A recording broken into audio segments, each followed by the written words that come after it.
wrist, and the green and white upon my chest. Hello, good evening, welcome along. It is another edition of the Terrace TV TikTok. I'm your host, Toby. Tonight we have Corrie. He's in from Off the Underside podcast. Hello, good evening, Corrie. How are we doing? Not too bad, Toby. Thanks for very much for inviting me on and talking about the Celtic. Can't wait. No, it's a pleasure, mate. It's always a pleasure to get another Celtic fan in the room and have a wee chat and see what differs for your opinion and my opinion and what you remember and what I don't remember. And I go, I sort of remember that. That's not how I remember it. And I like that. I like everybody's got a wee different outlook on it as well, mate. So I'm looking forward to it. It's always good to get another fan on, mate, to be honest. And as I said, obviously, yourself, you did Off the Underside podcast. You're the other half of it, as I would say. Although there is three, he's genuinely on it now and again. The other boys on it as well, but we'll not mention his team now until they get. Nah. Let's talk about him the better, I think, the rest of the times. That's it, mate. So, as always, before we start, just a big shout out to WeFrames, the sponsor of Terrace TV TikTok. Now, WeFrames are a handcrafted, bespoke design for your wee strip down memory lane, as I always call it. If you want to have a wee look, just pop out to WeFrames. So that's housekeeping done. Aye, that's housekeeping done. So this show's all about where we relive the nights, we relive the past, league titles, the celebrations, European adventures, going to games, watching games, listening to the games on the radio. I used to do that as a wee guy as well. So it's all about that. Where are you idolising growing up? Maybe they've been between Henrik Larsson, Chris Sutton, Scott Brown, Anton Rogan, Jock Stein, the Lisbon Lions. It's for everybody, mate, and that's the difference of unit. It's no. Everybody's got a different journey in life because we all start out at a different age, so we've always got a different journey. Aye. So that being said, Corrie, let's get right in about it. Why Celtic for you? Why? I don't think I had a choice, to be honest. It was brought down family. Also staying in Coatbridge, I don't think many people support the other side either, but I can't remember the first time really getting into football. It just kind of seems like it was always there. It was always there at the start of my life. It was on the telly. My dad was either watching it or my stepdad was watching it, and family and all that, just talking about the football. And I'm like, what are you talking about? And I ended up going to a game. I think my first game was Henrik Larsson. He returned for his leg break. Right. We'll go into that. We'll go into that. So obviously, a big influence would be family, and that's when it transpires for a lot of these, mate. And people always say you don't pick your team; your team picks you. Basically, it's ingrained in the blood and all that, and that's familiar for everybody. But everybody that watches this knows that's no Marrow. That's not where Marrow came from. I was totally opposite. I went to other games, other teams. I thought it was Celtic. It was the third team I went to, basically. A blue team. I went a white and red team in Glasgow. And then I eventually ended up, I said, I don't know if the other two games were crap. I don't know if I want to go and see these games. But eventually I went. First game, Celtic loved it. And that's pretty much it for me, mate. But so it's good. It's always good that it's the family bringing you up and it's installed that way, as you say, round about your house. So with that as well, what's your earliest memories then of Celtic? You were saying obviously like watching the telly and things. What can you remember? Was there a specific game back then or just when was your earliest memory? I've got a bit of a memory when we stopped 10, and it was going down Whifflet, down the Coat Bridge, and it was just the celebrations. There was people with champagne out of like cars and all that spraying it, and I'm just like, what the fuck's going on? I think I got covered in champagne. I was only about 6 maybe at the time, and after that, it was like me, my sister, my dad, and all that. But it was just like a whole street was cornered.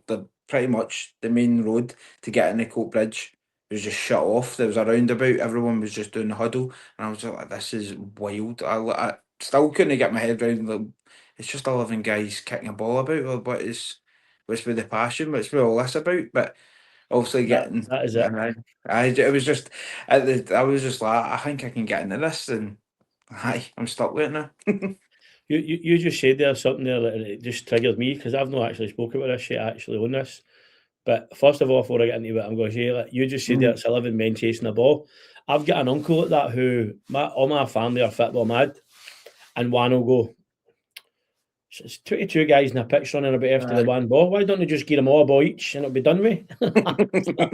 Yeah, it's like, get them all a ball. And I was like, it doesn't work like that, sure, man. It's more complicated than that, you know what I mean? But you just said they're obviously stopping the 10 and the party stuff. I went to Royston actually after it, and it was absolutely amazing, mate. Absolutely amazing. There was I don't know if you've ever been in Royston. There's the high-rise flats, and it goes right down onto the main street. They're just sort of like a hull. But see, for the very top of the flats, there was bunting all the way down for the top, big massive flags hanging out, and there was like they cut and trucks, a big float hang. When Paddy Bonner was on there singing, no, the goalkeeper, obviously the guy that does the song, Paddy. He's on there and he's up there singing and all that, and you're like, this is just absolute mayhem. It's, as you said, people in the street in the huddle, and or that's just come back to me now because you've mentioned that, which is pretty mad. And there's videos out there, and it's good to know. Like, anybody who's thinking about I wonder what that was like, just go and Google it, YouTube or whatever. It is there. You can see people actually had the old video camera like that walking about the street. You know what I mean? You seen that? It was just absolute chaos, and I was like, I've never seen. Coatbridge is never really the happiest place in the world, but I've never seen any people just randomly hugging and kissing and just. Everyone was just pure buzzing. I was like, but I was kind of the same, just like it's just boys kicking a ball about and like, what is it? I was going to get it. I was going to get it in my head. It was a big deal. But it's the reason you're not going is because obviously the magnitude of that time stop that happened at 10. It'd probably been the exact same for people on the other side of the coin now when we didn't do the 10. That's probably young people that was I saw a bit because there've been people there who wouldn't have seen Rangers win anything, obviously. You know what I mean? But I was the same with my nephew because he was brought up during that 9 in a row period. So see when we did lose, he was just like, what is this all about? Like, we don't lose. And after I'm like, I can remember when we could go 2 or 3 years without winning the league. And that was I remember we didn't win nothing, that's it. He's like, it was pure flabbergasted. I was telling him about Seville and he was like, aye, but what did you win at the end? I was like, nothing. And he was like, but boys, what? And I'm like, aye, nothing. Aye. Nothing. Nothing. Oh. Well, so obviously that was a good memory there that you're seeing all that happening. What was your first game? Do you remember going to your first game? Season wise or players? Who was the first one I used to go to, it was used to be my dad or my uncle. If they couldn't go, I used to get their season ticket type of thing. But the first one I've got a memory is Larson's return against Dundee United, I'm sure it was. And that was just because I was just getting into football and I'm like, that guy with the mental hair, I like him. He scores goals, he puts his tongue out and all that. I like that guy, but he was injured for a good while. So when he came back and it was just that as well kind of took me back a wee bit because I was like, this is just a guy coming back to his job. It was not like, but the whole mayhem run about him coming back for that injury, you're no grasping it if you're not really into the football. But that was a massive moment coming back. You say Dundee United. I was like, people near enough in tears, like he's back, and I'm like, you're acting if he was God. Later on, I've pretty much realised he's close enough. So, but as close as we're going to get. He's close enough. He's the king of kind for a reason. But I hooked me for them. It was that game, Tannadice. That was it, wasn't it? Is that what it was? No, I think it was his first one. He came back. For then, I think it was he got subbed on 10, 15 minutes. I'm thinking of Tannadice when he got a haircut. That's what I was thinking. Just he came back. So can you remember the score that day? No, you remember that at all? No. No, not to my knowledge. I think we might have. I think we were cruising it, but I think it was. I would say 2-0 if I'm hazarding a guess. But I think it was the league was already done by then, so that was like the highlight of the season for the supporters. There'll be somebody out there shouting to me because you should know that. You should. Absolutely. See, when it comes to school lines or something like that, I don't have a Scooby. I'm one of the worst. If there was a quiz, just like, what was the score against Barcelona in 2000? I'm like, not a Scooby, mate. I remember if we won, if we lost and we draw. That's it. I can't remember the actual result. We won that night, but I can't even remember the score. And it needs to be really big, massive games. Not I mean, people say, do you remember that? I'm like, I don't know. And there's people there who are really good with that stat stuff and all that. And it really, to take it on. Wild. I don't take it in, mate. I followed Celtic for the best part of 20 years, right? I've following them. Obviously, I've been following them for 1987, 88. 86 was my first sort of a season, but 88 was generally when I started going to the games. But there's a period in there, go back 5 years, the new for the new, take 20 years of that block. So say for 2000 to 2020, my football days are just a pure blur because I was mad with it all the time, just enjoying it. And that's pretty much it. Days. That's it. Just got getting on the bus with like 6 litres of this and 6 litres of that and 8 cans. And I know caring about the result. We're only going along, to Command and I've got 4 litres of woo-woo or something. I mean, you're not going to drink that, but you just done it. I mean, I remember one of my first games I went to away on a bus was I went with my big mate Hendy, and we went to it was Inverness Cali Thistle, and I went round the house in the morning to get him, pick him up, and get a taxi where we were going, and he's like, "Right, you ready? You got your drink?" I says, "I get 4 cans." He's like, "What's 4 cans going to get you?" I'm like, "What?" He went, "I've got you made drink up here. There's 6 litres of Higme." I was like, "I don't need all that." He's like, "It's Inverness we're going to. We're on this bus for hours." Mate, I think I'd stanked it for Stirling or something, Perth. You know what I mean? Like, I need to get me a drink. So that was a lesson learned after that. So that's pretty good. But Celtic Park is a big, massive, intimidating ground for people. And going into that, your first game, getting into that, what was the feeling did you get? What sort of feeling? As soon as you walked up the stairs and seen the park, can you remember that feeling, how you felt, and what the first time you heard the noise? What sort of things was that like? It was a noise more than anything, just because I don't think I've ever heard anything so loud. And it was like you've got 60,000 people in unison, either screaming and shouting, singing. I was just like, well, what is this? Like, I loved every bit of it, but I just couldn't get it in my head for, I would say, about a year. Like when I was going to the games, I was just going because I loved the atmosphere more than anything. I wasn't really paying attention to the football, I think I was just looking about doing, this is wild. All these people are just... Most of the time, but when I started going to the games, it was like they were shouting and bawling. So I was hearing a few words I don't think I was allowed to repeat in the house. So I think it was the first time I heard a few words that I said them in school or stuff like that, and they were like, "Oh, I don't think you're allowed to say the words." What did you hear that? I was like, "Oh, my dad was shouting that to Reggie Blinker." He was like, "Aye, you can't be shouting that." I was just like, "I see you big fucking." I'm like, "Oh, what's that word, Dad?" And he's like, "Shh, don't tell anybody." You see, we've had like nieces and nephews have came to games with us, based on my family, obviously, books and all that at the same time, and you just watch them, and the Waynes watch us and how we react, and then they're like shouting, and my cousin be like, he's young, but listen, shout what you want at the football, son. Shout what you want. Just don't tell your ma, but shout what you want. You know what I mean? So madness like that. I've got a memory. It was the referee. I think he gave a free kick. It was never a free kick, and I was shouting and bawling. And my dad just done that with my hand. He was like, "Just keep doing that to him for the whole game." I'm like, just the whole game. I was just like, "Oh, Stone Cold does this in the wrestling." He's like, "Aye, exactly. Just keep doing that to that referee." Stupid bastard. That's brilliant, man. See, and it's things like that, mate. It's stories like that as well when you reminisce and you remember stuff that you'll be speaking to somebody in your family, your dad or your brothers or uncles, and all this stuff that when you're in a family gathering and you'll be maybe talking about something, "Oh, do you remember this time? Do you remember that?" And they'll stay you for the rest of your life, mate. And you can never ever get them back. And I know people who are like, "Oh, I've got their cameras or they're doing all this, like phones out recording stuff," but it's not the same. You can watch it back, but at that point in time when you were stuck there, when you were saying things or you were doing these things, the way people are, you're never going to get that back. And I love that family, mate. That was brilliant for me.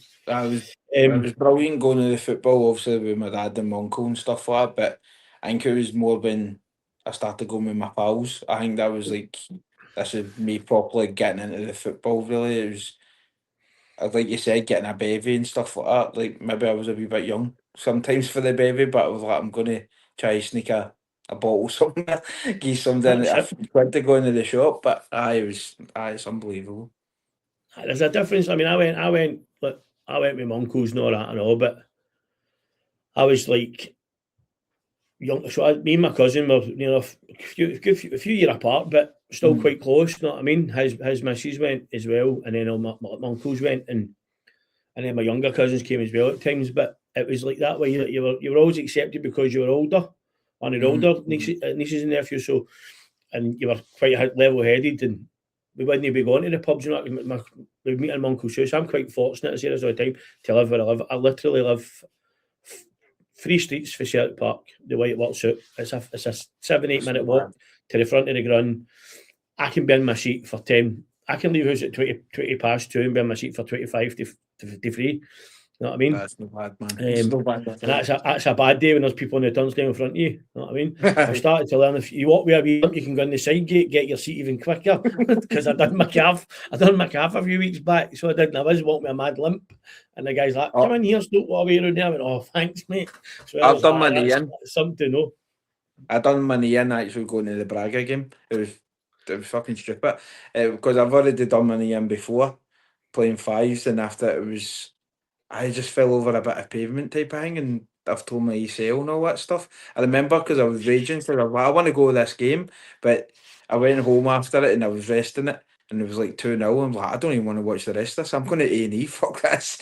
And I ended up getting abuse actually. There was a lassie waiting in A&E, and I'm just sitting there with my knee, and she was like, "Oh, what happened, son?" And I'm like, "Oh, I was trying to go to football and I kind of keeled over." And she was like, "The Celtic game." You wasted your ticket. That's what I thought. And after she was like, "Oh, the Celtic game," I'm like, "Aye," and she's like, "Oh, that's what you get, you stupid thing." But I'm like, I hope you've got know that nice then. Brilliant, man. I just remember I was just like, I'm already in pain, and now you're just slaughtering me for my football team. I was like, aye, mental. So we always talk. Everybody talks. This will be right in your era, but right enough. I always say to people that heroes and icons. Well, everybody always says Henrik Larsson, older generation. Scott. Well, our generation would probably be Larsson, right? Then before that, people always say like Jinky Johnson and things like that. But I'm a Paul McStay guy. Love Paul McStay, mate. But latterly, a lot of people would be saying somebody like maybe like Craig Brown or Scott Brown. You know what I mean? No, I don't think Craig Brown would be in that conversation. No. Depends what it is you're looking for him to do, right enough. But a lot of people say Scott Brown. But who would be your player, like your first Celtic hero? Who would that be? I was obviously Larsson, but I also had a wee liking to Lubo just because he was different. He was just doing like stuff. I used to watch football, and I always thought it was just a wee pass here and there. Then after he's pinging balls left, right, and centre, he's finished like stopping the ball dead. I'm like, this guy's incredible. And they were like, I wish we got him 10 years ago, but then I was like, he can keep playing for another 10, 15 years easily. Aye. And they're like, no. Because it looks so easy for him, didn't it? Aye, It looked so easy for him.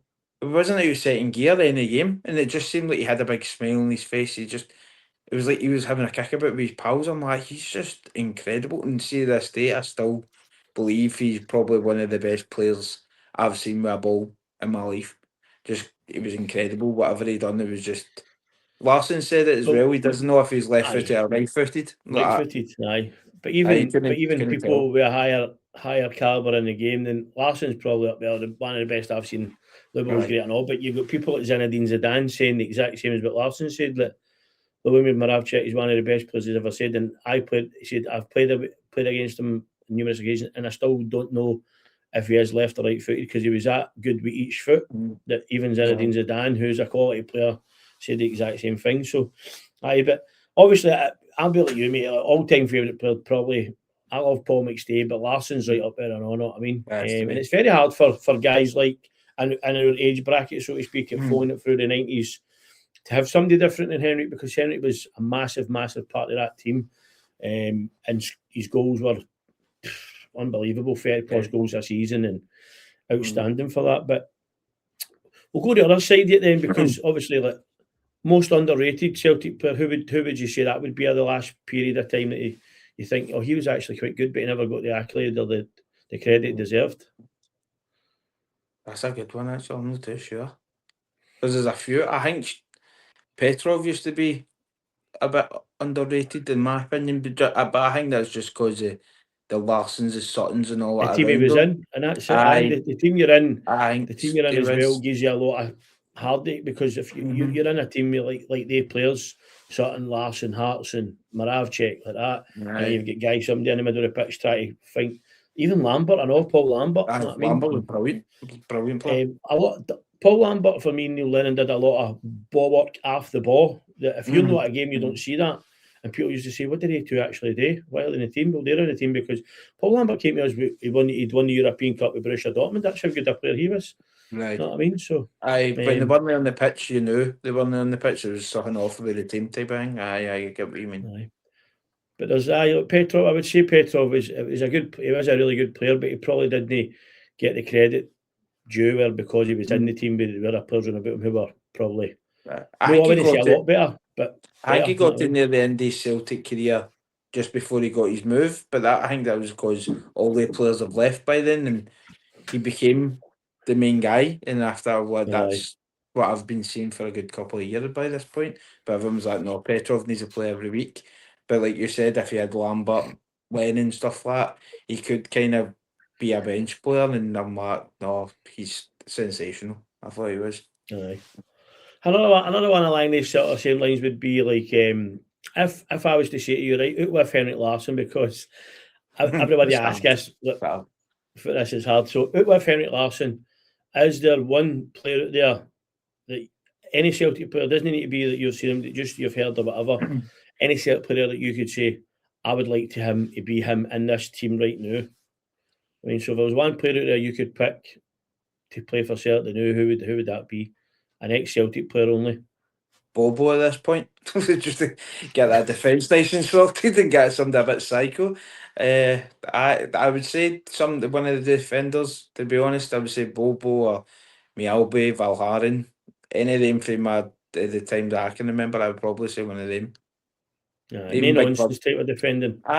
Because I think we've got skills and stuff like that now who are trying to play with the ball, and I'm like, it's not working. You need to just clear, like, you couldn't see Bobo Baldi trying to take a couple of touches and ping a ball. It's going in the road. He's done his job. He done what he was good at, and I'm sure a few times that's been mentioned that people did say, like, Bobo, don't you run with the ball. You're not a football player. Just do your job. Go and win the header, break the challenge down, break the play down, put the ball at the park. And that's what he done, and he done it that good that he was recognised for being a good player and doing his job that he was asked to do. I think you're going to say Van Dijk here as well. Is that you're going to say him as well? I think that's just. He was the first player that I watched, and I'm like, he's too good for us. Even a couple of them, like when he got his feet and he kept going, I'm just like, he's just too good for us.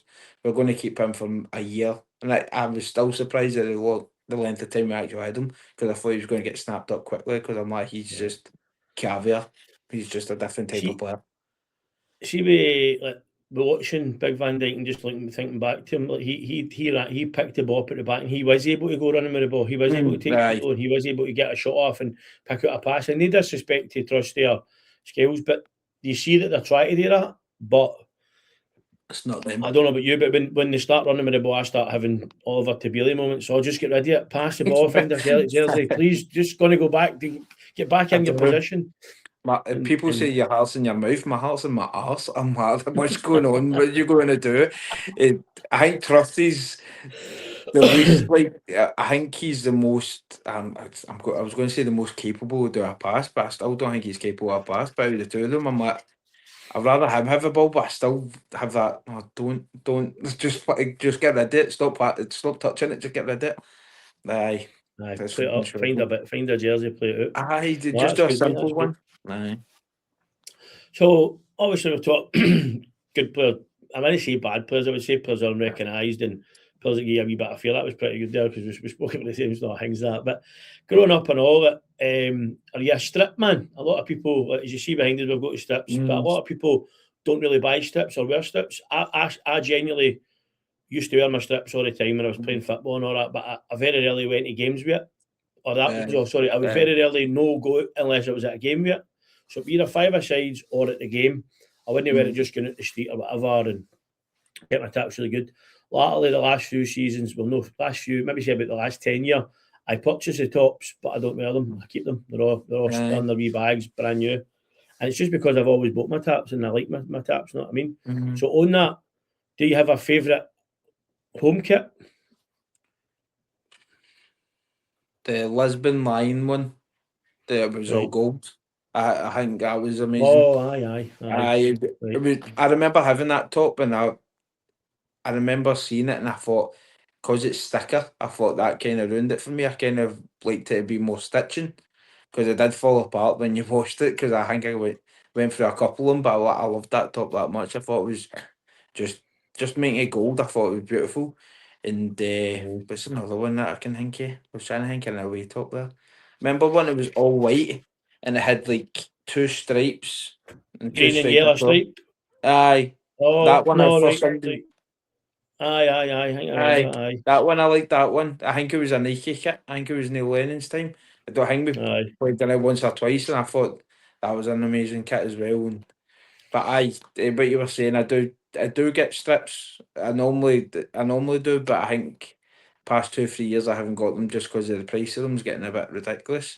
Aye, But as mate. aye, And see the fact to know that we're new with Adidas, it is a wee bit. It's always a bit steeper. I'll be honest. I'm disgusted with the club the way it is and all that now, but I don't want to go into that. But the boycott thing for me, I was shouting that for the start. Just don't buy any merchandise. That was my thing. But it killed me because you get your niece or nephew maybe get something after you for Christmas and it's at the Celtic shop. And then you need to tell your sister or your brother, you're like, I'm not buying them anything at the Celtic shop this year. What you told me always buys the wins or strips. No, that's shit. So things like that. But for me, I'm an 88 guy, mate. I still love the centenary year. Everything about the centenary is just, I'm stuck in 88, mate. I can visualize everything about it and all that. So for me, it would be the 88. Away strip for me would be the Bumblebee, mate. I loved it. Absolutely loved it. I loved Andres, Tom, Cadet, Di Canio, Henry even had that, know what I mean? And it was just brilliant. I just loved it. Also loved I'm very fortunate I got an Enrico Annoni tap when he played at Celtic. There was a young boy called Gary Twig who was his boot boy. I used to work in an ice cream van and Gary was his boot boy and Gary says, size a bootsy. I'm like, nah, he had the Valspar and that's what he did at the time. He used to wear one green and one white, one and then swap it. So he had a pair of green, obviously, and a pair of white ones. He would wear the green and left boot and the white right boot. So it was 2 different tones of green and white he had on, basically. And then in the next game he'd wear the opposite. But Gary was like, Gary ended up playing with Shamrock Rovers and all that, and all he played with Derby County, but he gave his Enrico Annoni's jersey, 17 and Annoni in about one game he played, and I was like, this is amazing. And you can feel the difference in the players' jersey quality back then as well. It was just outstanding. So that was close match. So it was the black one with the wee green line when Larson broke his leg. That was that strip. That one I've got to blind Enrico Annoni. So that's it. That's a beautiful for me, strip, that would be my that strips. That was it. I always ask people, I know, iconic strips, right? Or when you see strips. So if I was to say to you, if I was to say this strip here, who would be the first person you thought of when you seen that strip? Randomly, it would be that can you mind the centre back we had, Mostanovic, that Daniel Mostanovic. He always pops in my head. That or Samaras when we won against. So when you see a strip, it means a bit. And another one people say is like, so when you see a kit and you see a sponsor, so Terrace, Daffabet, C.R. Smith, Umbro, things like that. So what sort of players you see? So I think that even like Magners, we had Magners and that and all. I think for me, like, I don't know about you, but early years there's one like Terrace, that Terrace one there behind me is always sticks out in my head. Terrace sticks out in my head. But for me, C.R. Smith growing up was a massive part because I never seen it any on a strip before, and then C.R. Smith appeared. So C.R. Smith's always iconic for me. You know NTL was that for me. I can remember. Because mine is more, I can remember having it and it's just that fuzz after they washed it. And I've got a bit of OCD or something because I used to just look at it and I'm like, oh, it's ruined. The mum's like, it's not, it's just got a bit of fuzz. But I would just be like that, staring at it for about 10 minutes. Like, what is that? What is that? I used to always remember it. And plus, I went on holiday and I've got the worst skin in the world for sun. I go from white to red, back to white. and my mum was like, "You have to go into the pool with a top on," and I went in with the yellow away top. Aye, and it went all purple. And so my mum's like, "Oh, it's unique. It's your one of a kind." I'm like, "This is fucking It's round this time. fucked. This is fucked this time." I was nearly greeting. And mum's like, "Oh, nobody will have that one." I was like, there's a reason for that." Aye, there is. And no, there's a reason for this. I know, I don't know how it is, but it might have been something similar to you. I've got so it's a Celtic tapping on, and it was Lennon that were playing. It was all white, and I'm trying to think who's on the sponsor. I need to figure that one out. But it was black collar and it was white, and it had the badge was embroidered on, and it was black, a black embroidered badge with a star above it. But for some ungodly reason, to me, it's gold now, and I don't know how it's got gold, but it might be something you see. I've been on holiday, I've jumped in the pool, the chlorine's got to it, and obviously shines the colour it, things like that. But we're talking about that. You were talking about like NTL. Do you remember the NTL one where like Viduka was there? They split the hooks, and they had to call it back because it was all bobbly. So I was talking about that with another boy. I've still got that original bobbly tap. I didn't take mine back.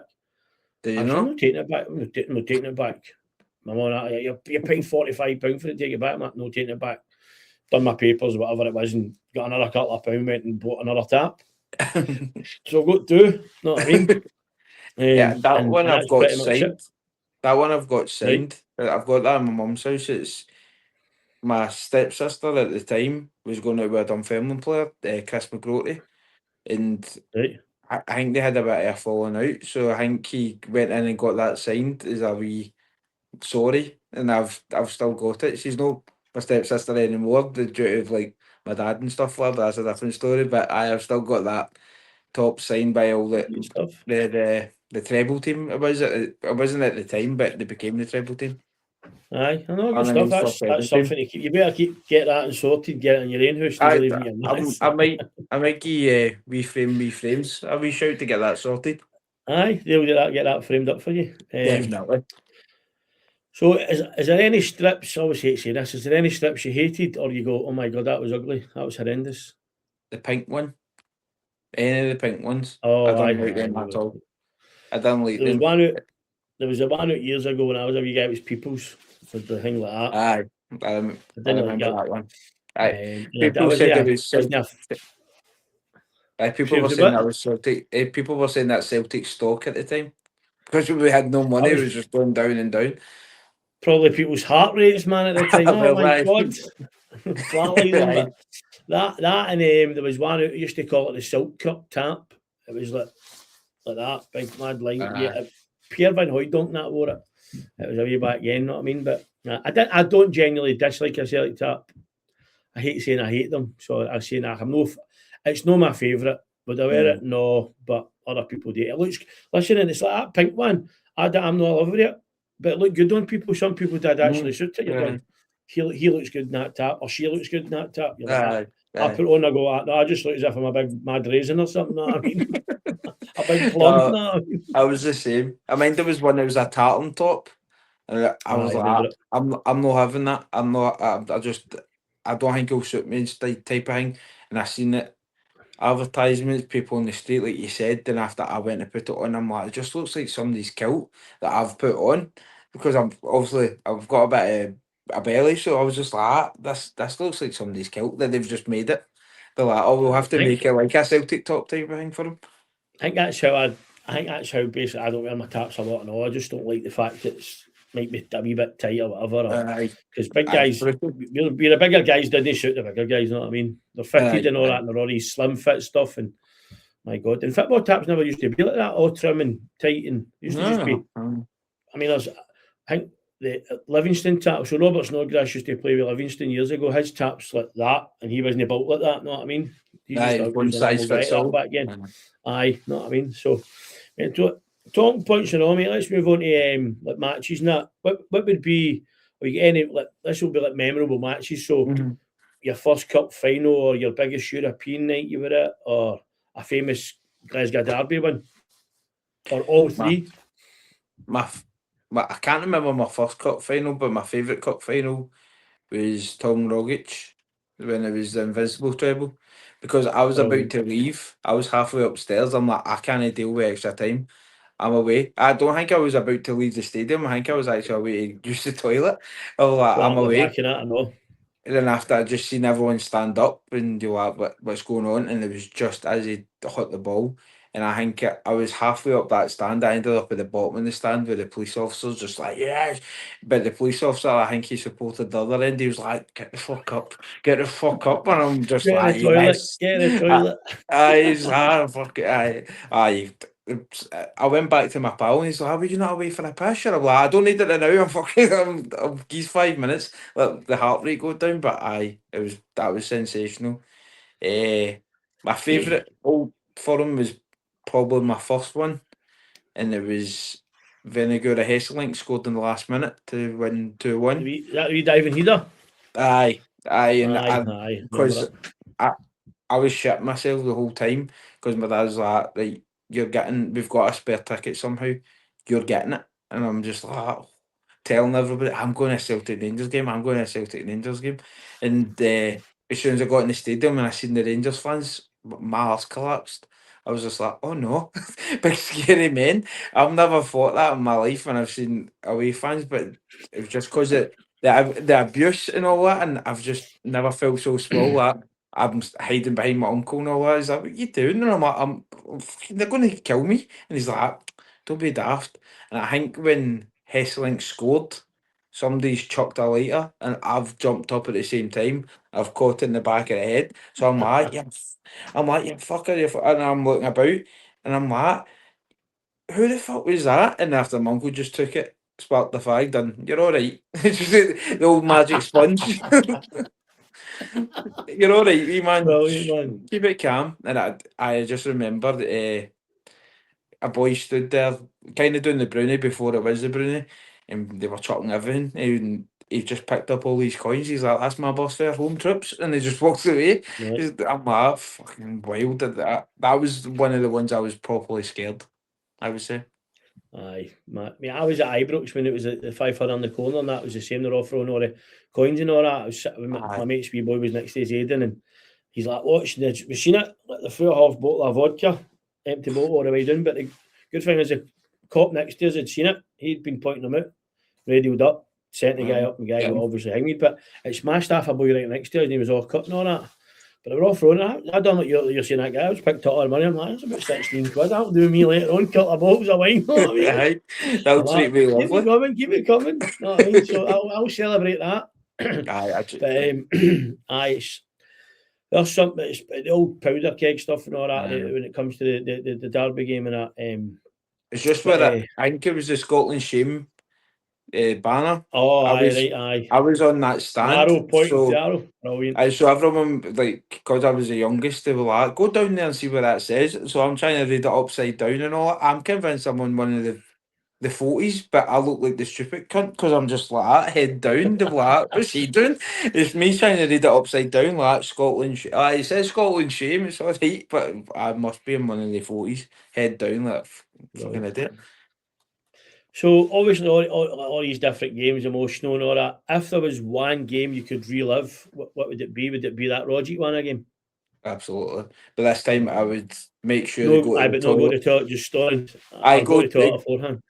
10 minutes beforehand, go to the toilet and then just sit and relive it again, because I've seen people, like older men, cry and stuff like that, and I've never seen that at football. I've heard people talk about it in podcasts or in programmes like that. You've seen the fans crying, but there was old men there and they were crying and we were all hugging them and stuff like that. And he's like, I was lucky to see Celtic win a trophy but never go a whole domestic season not getting beat. Unbeaten. He was just overcome. You were saying there that you see people greet, mate. Like, I was greeting when Larson left. I was. I'll not be any. But that was like, because like, I snap. But I loved Tam Rogic for the minute he came to the club, mate. I just knew there was something about him, and I was like, this Rogic. I feel like he's crap. He's a bit part player. Only comes on and I said, but he comes on and changes the game. Comes on and does it. I said, and there's going to be a point where he's going to click and he's going to get that run and he's going to be, and then through time, people start going, here, actually, know what, he is actually a player. And more people start. And some of his goals are outstanding, mate. Kilmarnock, I said this on one of the other ones. He kicked it, he scored an absolute screaming at Kilmarnock, and the ball get kicked into the crowd, and now you've got the ball in the house, man. I was My there. cousin's like, get that back. I'm like, get that back, not get that under the seat. That's getting him with me. You know what I mean? And just things like that. Absolutely brilliant for the guy.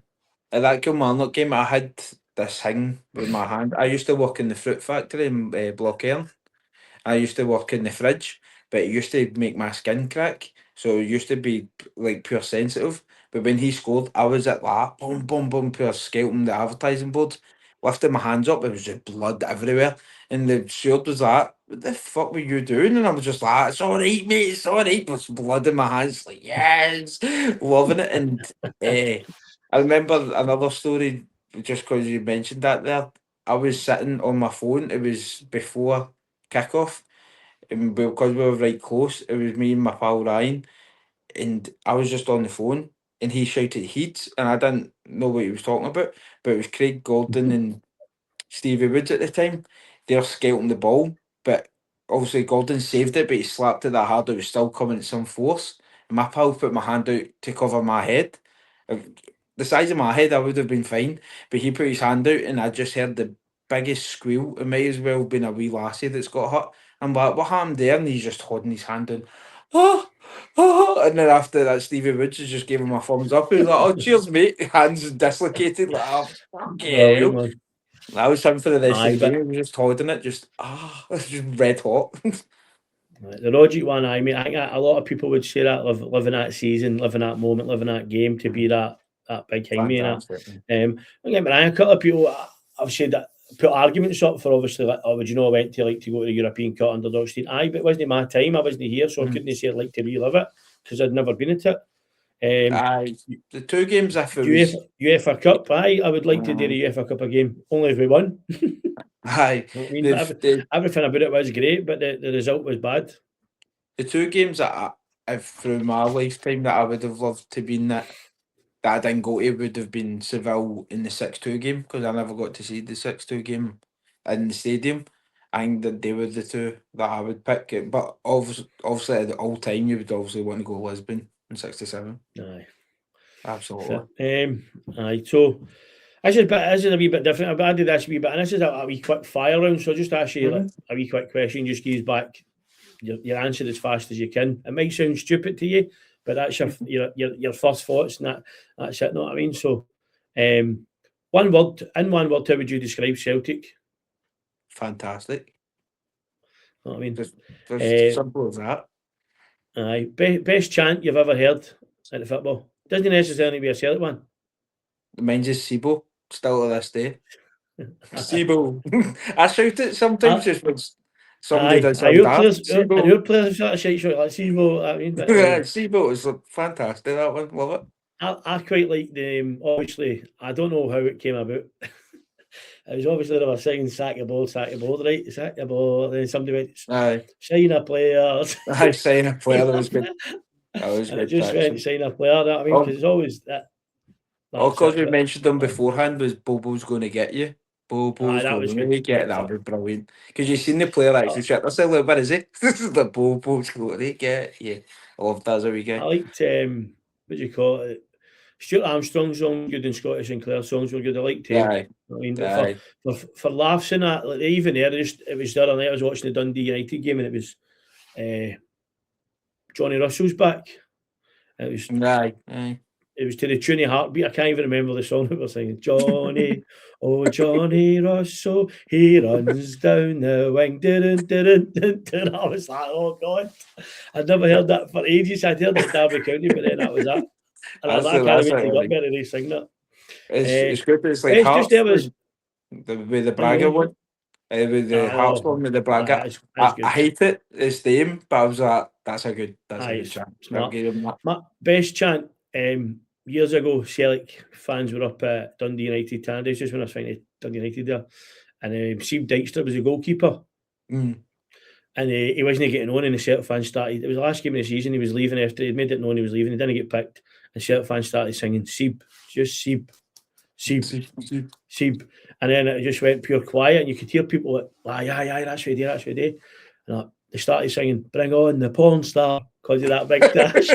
Bring on the porn star. And I thought, you know, 5 minutes later he's come on, and I was like, Seep, and the whole grun's erupted with clapping and all that, right? But he's like, the Celtic fans behind the goal. He's like, you's got me on, you know what I mean? I was like, brilliant. So I had a chance of that, so that was good. If you could have a pint with any player, past or present, Celtic, who would it be and why? Just the player? Aye. Jimmy Johnston. We Jinky, I think he'd be some laugh. Or Betty Old, that'd be my two. Just for sheer power. Aye, Betty Old is good. I was quite fortunate when he's come to a couple of times at functions and that fundraisers. He was brilliant. Always, and it was Celtic. See, a lot of the Lisbon Lions are right Celtic men, mate. You can see it in the stories, and you watch a lot of videos. You know what I mean? God rest the ones that aren't here anymore, but they're brilliant. Goals, favourite goal?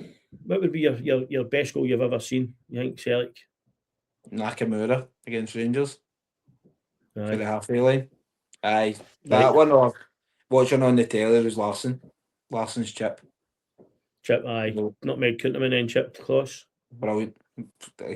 Couldn't do it again if I've tried to replicate that, but I was all fucking 2 left feet and I'm left footed and they were still both shite. So I was like, I can't do that. No trying that. What would just moving on, I'm trying to think.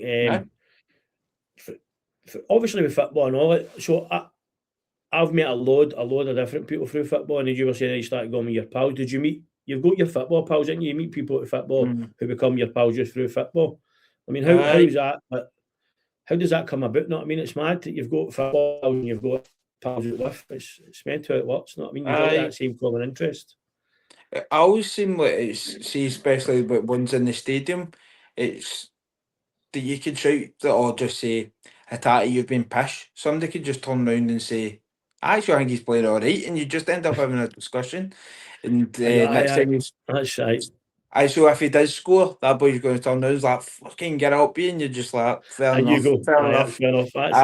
Then you end up having a lot of that, because there's a few boys around me. There's a few boys that I wish kind of move seats next season, but I'll leave that out. But most of the time they're all, if you shout your opinion, they usually turn around, either they laugh at you or they just, oh no, I think he's actually all right, because look what he's doing here, look what he's doing there. It is, I've said that it makes it easier us doing the podcast, because I'm doing that at like the Celtic games, because people are telling me other opinions anyway for what I'm seeing. I'm like, oh, I didn't think it that way or whatever. Aye, that's it, mate. It's all about opinions and that's it. Football, it's not just about trophies, right? It's no, but it's good to win them. But it's not just that's not what Celtic fans being about. It's not just about winning. It's not just about getting trophies. It's more about it. It's an identity, your family, community, night suit. Even on holiday, mate. I say this all the time. If I go on holiday and I see another guy with a Celtic tap on, he's a good guy. How you doing? Acknowledge him straight away. It could be an absolute moon tube, know what I mean? Tune to the moon, an absolute knob, whatever you want to be. But until you prove, as Dan said on Dan's right, I know he says he's like, so until they prove they're an idiot, then they're all right for you. Know what I mean? You're fine, you get on with them.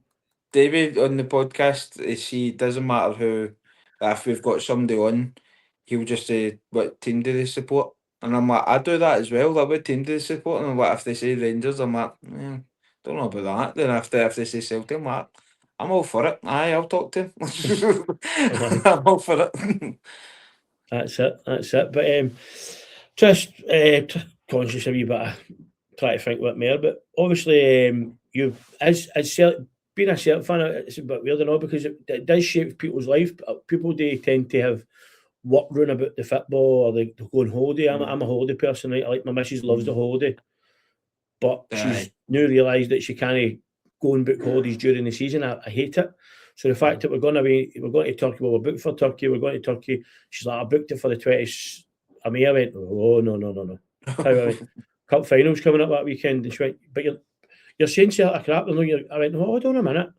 I'm allowed to say my team's crap. You don't comment and say a crap, but they might not get there. I went, we don't know until it happens. I said, so we're booking a holiday for the. She went, all right, then I'll check. She's like, came back, it's 25th for it. I said, that's fine, because that's after the final. I said, that's a good date to go on off, because the 25th of May, but she went, aye, all right, certainly European Cup. You know what I mean? So, good omen. But that's it. Aye, a lot of people shape their life and their holidays, whatever they're doing, engagements, whatever, or in about that. And are you like that? Do you have, do you say, okay, I do it because of the football? Or, I did. I think I've got a wee bit better with it now, because I feel like I've just. I used to put my life on hold a wee bit until the fixture list came out. Like, people are like, oh, do you want to do so in September? I'm like, I don't know. Maybe I shall see Rangers game on in mid-September. I don't know about that. But now I think I've kind of got it to a nice balance. Because I think, especially this season, I'm quite glad that I've went and, like, I was in St Andrews the day and sort of stuff. I'm glad I've kind of got that. I can have a distraction about instead of thinking about the disaster this season, because I'd just be sitting in the house like, in 2 days we're going to that meeting and I think we're going to get beat, and I could have a pure mental breakdown. So I'm quite glad I've got it all arranged, and I certainly way the box out for myself. That's it, mate. That's it. That's we'll just touch on that. We'll move on to the present day, mate, because obviously we've done a wee bit of history and all that. Present day, we're not in a good spot. This season for me has been more downs and ups, and we're still there to fight it. We can still do a double, which is amazing considering the downs we've had rather than the ups. I'm not going to get into the whole Nancy Rogers, Martin Neil mayhem it's ensued, but just obviously, like, we'll talk about the last two games. So obviously the Old Firm derby, whatever people call it. Me, I just call it us against them. You know what I mean? I don't get another name. I thought we were absolutely hopeless in the first half. Second half, totally different. Massive changes. And then the Aberdeen game, outstanding. And I just thought really dug deep when it counted and got the win. And ultimately, that's for me, that's what it's the sign of a championship winning side team is. I mean, the radio had us, Celtic are stumbling their way to another victory. They've managed to scrape by with the odd goal. Well, Hearts have had 10-1 nothing wins, but according to that, that's amazing. It's great. It's brilliant. It just shows how the media perceive Celtic to every other team. And people say that's just, that's because you're a Celtic fan, you're picking up that. Well, it's not just me, it says it. You know what I mean? There's pundits out there as not saying you need to give them credit with it's due. I give Hearts all the credit with they're due in the world, because they've been there for a long time. And it's up to everybody to chase them down. So moving forward this weekend, I think we go there if we beat Rangers this weekend, which I'm very confident in doing after the last two games, that we can actually use that as a springboard to kick on and make an assault on Hearts. And that win against Aberdeen was it was momentous, because it basically put the gap to 5, which means you're touching distance. If you didn't win it, you were that gap. Now you're just there. Aye. They're in grasp now. And all it takes for them is a loss one game, and that could be against us. That might be the first game of the split, and that seemed right under pressure. Bubble busting. Aye. Yep. I feel this season that I think for August, I think that the performances haven't really been good enough for me. Like, we've getting results and stuff like that, but I think we're still due to give somebody a pumping, like a proper 90 minutes, not giving them a minute, and just to give us that boost. Like, we can do this. We can get something for this, I would say, disastrous season, and I hope it will be Sunday. But I don't know. I just don't have the confidence in Celtic now. I just haven't had it all season, so I can see the mathematically impossible. That it's still possible that we could win, but I just think we can go at a game like against Aberdeen. We can grind out a result and do really well in spells, but the next game we could look a disaster for 45 minutes, and I'm like, you can't win the league if you're just a 45-minute team. I was sitting on obviously Wednesday prior to the game, and I had to take the league table up in front of me, and I was saying to myself, oh my God, I can't see us win this league. It just hit me the other day, because I realised that, that we needed 3 points. We don't get them with 8 points ahead. If we lose that with 8 away, and there's only 9 games left, and Hearts need to lose 3 games, and we need to win all our games, and all these mad scenarios, permutation, we end up full momentum. Like, we can't win the league. What's even point? What is the point? He's like, what? And I went, he went, actually just realising now how bad we actually are. I'm like, aye, we're on 55 points, we're 21 goal difference. This time last year we were like 40 odd goals or whatever. And he's like, I know, I've been trying to tell you that, you just don't listen. You had on your green blinkers, Toby, you just couldn't see anything. And I'm like, oh my God. So massive game at Aberdeen was, and so was the Rangers game, because if we lost that, you know what I mean, if we didn't pick up a point, lost that, that's ultimately, it was done and dusted then. But that draw and then the Aberdeen win puts you on a good keel to pull something back. So now we're just hoping for Motherwell does a job against Hearts, Rangers does a job against Hearts, and then we do a job against Hearts, and then it's all to play for. You know it's just the consistency. I feel like we need to get on the run of games. We can't just do 1 or 2 games all right, shite for a game, then do 1 or 2. We need to have 3 or 4 games, even if it is just 1-0s. They just get that confidence that we're winning games and we know how to finish teams off, type of thing. It just feels like we haven't got that yet. Hopefully we can get it before they split and continue on. But that's all we can do. Wait and see. But we'll wait and see on all this weekend. Have you got a prediction for Sunday's game, or do you just stay away for that? You just say a win's a win. The result's the most important thing. So when it comes to these sort of games, I've got 2 different predictions. It's my heart and my head. In my head, I think it's going to go extra time. My heart is 6-2 again. 6-2 Celtic. That's the difference between in there and up there. You know what I mean? In there gets you the truth, but in there gives you false hope. And that's the one I listen to most. It's a bastard. Aye, that's it. Oh, Corrie, mate, thanks very much. It's been good. I've enjoyed it. As always, we always say to people, it's for the days as I always say, Jimmy Johnson, Jock Stein, right up to the present day players. Whether that's every generation is going to have different heroes, different legends are going to be born every single year, and it's the stories like this. And look, you'll go away after here, and I'll go for here, and we'll be thinking, oh, can I say this? Can I say that? But it's these stories that keep the legends going. It keeps the club alive, and it keeps that spirit moving and keeps passing it on to the next generation. So just do it to the guys that are watching or the guys that are listening, and the girls as well, because I'm hoping to go on Michaela, my pal, coming on. She's a big Celtic fan as well, goes to all the games. If you enjoyed this episode of the podcast, Terrace TV TikTok, get in touch with us, send us a wee DM. You'll find us on Facebook, you'll get us on TikTok.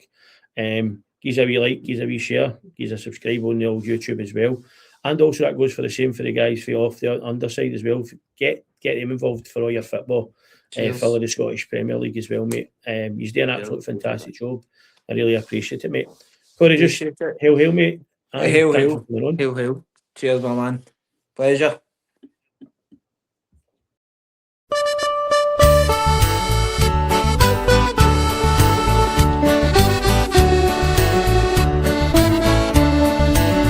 With a 4-leaf clover on my breast, and the green and white upon my chest, it's such a joy for us to see, 'cause I play football